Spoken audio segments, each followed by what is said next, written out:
बीच एक बड़ी खबर सामने आ रही है। दिल्ली धमाके पर फारूक अब्दुल्ला का विवादास्पद बयान सामने आया है। फारूक अब्दुल्ला ने आतंकवादियों के साथ हमदर्दी जताई है। फारूक ने कहा है कि क्यों इन डॉक्टरों को इतना बड़ा फैसला लेना पड़ा। हमारे बच्चे आज मुसीबतों का सामना कर रहे हैं। दिल्ली धमाके में जिसके बाद से पूरा देश हाई अलर्ट पर था और लगातार जांच जारी है, ऐसे में एनसी अध्यक्ष फारूक अब्दुल्ला का यह विवादास्पद बयान कि आतंकवादियों के साथ उन्होंने हमदर्दी जताई।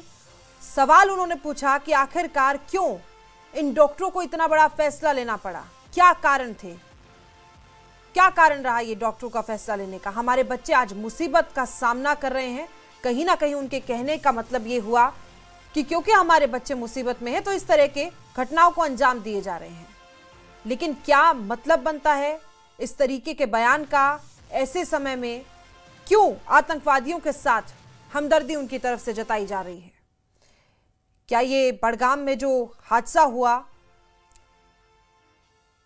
जो रिजल्ट आए थे चुनाव के, क्या उसके बाद इस तरीके का बयान सामने आए हैं? ये सवाल बेहद अहम है। ये तस्वीरें देखिए, 10 नवंबर 2025 की है, जब दिल्ली धमाका हुआ था।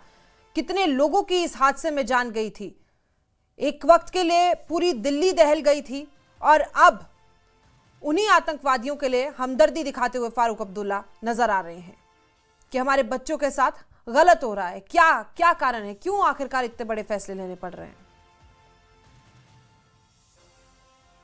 जो इस चीज को बेहतर समझते हैं, बेहतर जानते हैं, इन एक्सप्लोसिव्स को कैसे हैंडल करना है, हमें उनसे बात करनी चाहिए थी पहले, इसके बजाय कि हम उंगलियां डालने लगे जिसके बारे में हमें कुछ पता नहीं है।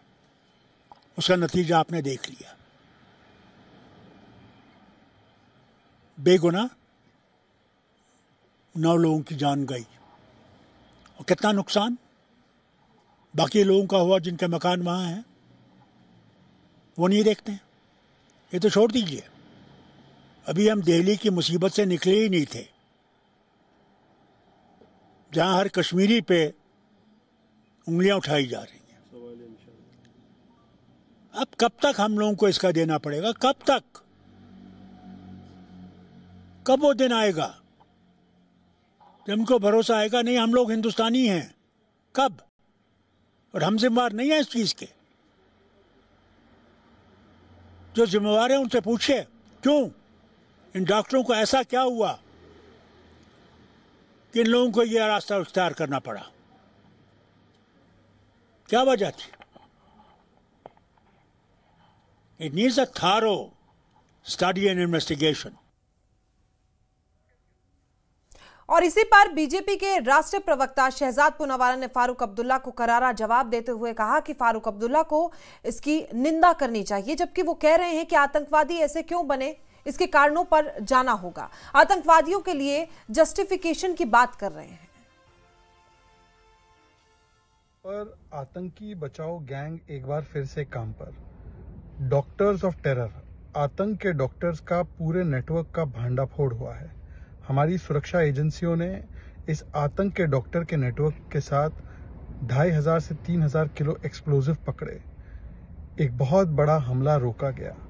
दिल्ली में ब्लास्ट हुआ, उसमें कई सारे हमारे बेगुनाह मारे गए।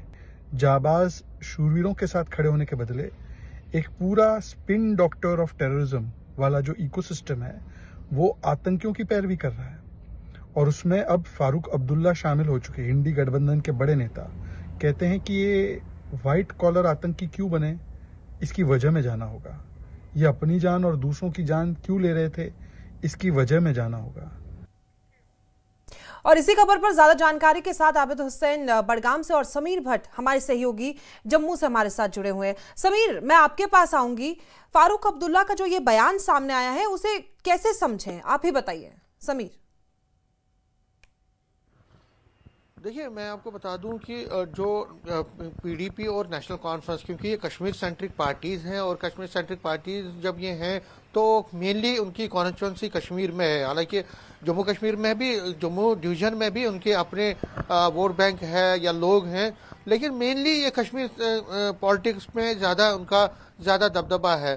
तो जाहिर तौर पर जो एक कॉन्स्टिट्यूंसी को एड्रेस करना होता है, अपने वोट बैंक को प्लीज करना होता है, तो उसमें दोनों पार्टीज के जो नेता है, अगर आपने कल से महबूबा मुफ्ती का भी देखा होगा, उमर अब्दुल्ला ने भी कल ये बोल बैठे।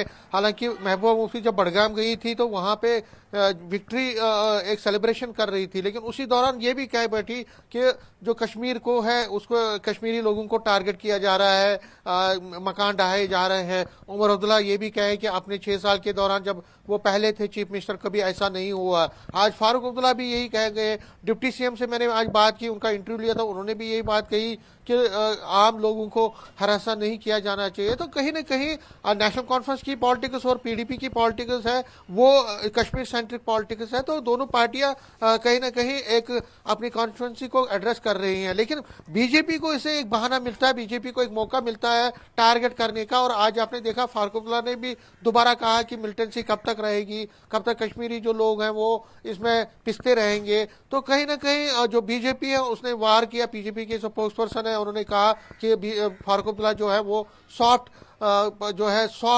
एक बयान दे रहे हैं, निंदा नहीं कर रहे हैं टेररिज्म पे। तो ये जो चीजें ये नई नहीं है जम्मू कश्मीर की राजनीति में। अगर हम पीडीपी और नेशनल कॉन्फ्रेंस की बात करें तो ये पार्टियां जो हमेशा Kashmir pro Kashmiri people line खींचने की कोशिश करती हैं, लेकिन उसी में जो आतंकवाद है, आतंकवाद पे उनका जो रुख है, जो बीजेपी का इल्जाम है कि बीजेपी का ये इल्जाम हमेशा रहा है कि ये दोनों पार्टियां जो है सॉफ्ट सेपरेटिज्म की तरह बात करती है। जो सेपरेटिस्ट हैं, हार्डकोर सेपरेटिस्ट तो नहीं है, लेकिन सॉफ्ट सेपरेटिज्म की तरह ये बिहेव करती हैं। तो ये आज का इल्जाम नहीं है बीजेपी का, बीजेपी का पहले से ये समीर, ऐसे में महत्वपूर्ण ये है कि कितने मायनों में सही है अलगाववाद को बढ़ावा देना। अगर दिया भी जा रहा है, जरूरत नहीं है चाहे सॉफ्ट तरीके से दिया जा रहा हो या हार्डकोर तरीके से। देखिए, जाहिर तौर पर आपने सही कहा, आतंकवाद एक बड़ा नासूर है और आतंकवाद पे कड़ाई से काम करना चाहिए। और ये इसमें कोई पार्टी पॉलिटिक्स, रिलीजन की बात नहीं है, कास्ट क्रीड की बात नहीं है। अगर आतंकवाद किसी ने भी किया हो, देखिए डॉक्टर जो हैं, हाई प्रोफेशनल डॉक्टर्स अगर आतंकवाद में शामिल हुए हैं और उन्होंने दिल्ली ब्लास्ट किया है, तो ये कंसर्न हर एक के लिए होना चाहिए। इसमें ना कोई हिंदू, ना कोई मुसलमान, ना कोई जम्मू का, ना कश्मीर का, ना कन्याकुमारी, ना दिल्ली का। इसमें ये हर एक ह्यूमन एंगल से सोचना पड़ेगा। और ये एक नासूर ऐसा है आतंकवाद का जिसपे कोई राजनीति नहीं होनी चाहिए। देखिए, आज कांग्रेस के जो मल्लिकार्जुन खड़गे वो बोल पड़े कि ऑल पार्टी मीटिंग होनी चाहिए, ऑल पार्टी इसमें मीटिंग होनी चाहिए। तो कांग्रेस भी इस तरह से अपने एक तरह से इस पे सियासत करना चाहती है। लेकिन आतंकवाद पे जो प्राइम मिनिस्टर ने कहा है कि इसको जड़ से खत्म करने की जरूरत है। और अगर हम जम्मू कश्मीर की बात करें तो एलजी एडमिनिस्ट्रेशन ने भी और एलजी ने भी बार बार कहा है यहाँ पे कि जो आतंकवाद है, आतंकवाद को खत्म करके ही दाम लेंगे। तो फिलहाल इस पे कोई राजनीति नहीं होनी चाहिए, सियासत नहीं होनी चाहिए। और अगर कोई इस पे करता है, देखिए हम ये मानते हैं और एलजी एडमिनिस्ट्रेशन भी ये मानती है, प्राइम मिनिस्टर ने भी ये कहा है कि किसी को आतंकवाद, जब हम आतंकवाद के खिलाफ लड़ रहे हैं तो किसी मासूम को या किसी बेकसूर को जख्म नहीं पहुंचे, उनको टच नहीं किया जाना चाहिए। ये एक एडमिनिस्ट्रेशन का, ये गवर्नमेंट ऑफ इंडिया का भी एक लाइन है कि किसी को भी आतंकवाद, जब प्रो एंटी आतंकवाद या एंटी आतंकवाद के खिलाफ लड़ाई में किसी मासूम को कोई भी मुसीबत नहीं आनी चाहिए। लेकिन उसका ये मतलब नहीं है कि आतंकवाद के खिलाफ लड़ाई, बिल्कुल ठीक है, आदत है, हम देखते हैं हर मुद्दे पर राजनीति की जाती है। देखिए आबिद, क्योंकि आप नौगाम में मौजूद हैं तो आप क्या कहेंगे, क्योंकि नतीजे चुनावों से उलट आए, कश्मीरियों के हक में सोचना एक बात थी, समझ आती है, लेकिन कश्मीरियत को बचाते बचाते आतंकवादियों को बचाना, फिर इस तरीके के बयान सामने आना। आबिद, सही कहा आपने, क्योंकि इन सारे जो घटनाएं हैं इन पर राजनीति नहीं होनी चाहिए। हम इस पर भी बात करेंगे, लेकिन मैं नौगाम में हूं, थोड़ा सा आपको ये तस्वीर दिखाऊंगा, क्योंकि ये आज जो मिस फॉर्चुनेट जो इंसिडेंट हुआ नौगाम में, उसके बाद जो टेलर थे, लोकल टेलर जो उस हादसे में शहीद हम कहेंगे वो हुए हैं, तो इनका यहाँ पर जनाजा हुआ है। और यहाँ पर क्योंकि लोगों में गम है, और जिस तरह से हमारी बात हो रही थी फारूक अब्दुल्ला के बयान पर, कहीं ना कहीं जो आतंकवाद से जुड़े मामले हैं, इन मामलों पे कम से कम राजनीति नहीं होनी चाहिए। और कहीं ना कहीं सोचना चाहिए कि किस तरह से जो ये लोग इसमें मुलवस हो रहे हैं, इनको कैसे खत्म किया जाए या ये सोच कैसे तब्दील होती जाए। जिस तरह से समीर जी ने अभी कहा कि पीडीपी हो या एनसी हो, दोनों प्रो कश्मीर अपना जो वर्जन है वो डिफाइन करने की कोशिश कर रहे हैं और इस तरह के बयानात। एक मिनट आबिद, मैं आपको रोकना चाहूंगी। एक बड़ी खबर सामने आ रही है, आपको बता दें कि एलजी मनोज सिन्हा और मुख्यमंत्री श्रीनगर जाएंगे। इस वक्त की बड़ी खबर, नौगाम में धमाके की वो जानकारी लेंगे और खुद वहां पर पहुंचेंगे कि आखिरकार, हालांकि बताया जा रहा है कि टीम वहां मौजूद थी, उस दौरान ही यह हादसा हुआ है। ये बड़ी खबर हमारे दर्शकों को बता दें कि खुद एलजी मनोज सिन्हा और मुख्यमंत्री अब श्रीनगर जाएंगे। अब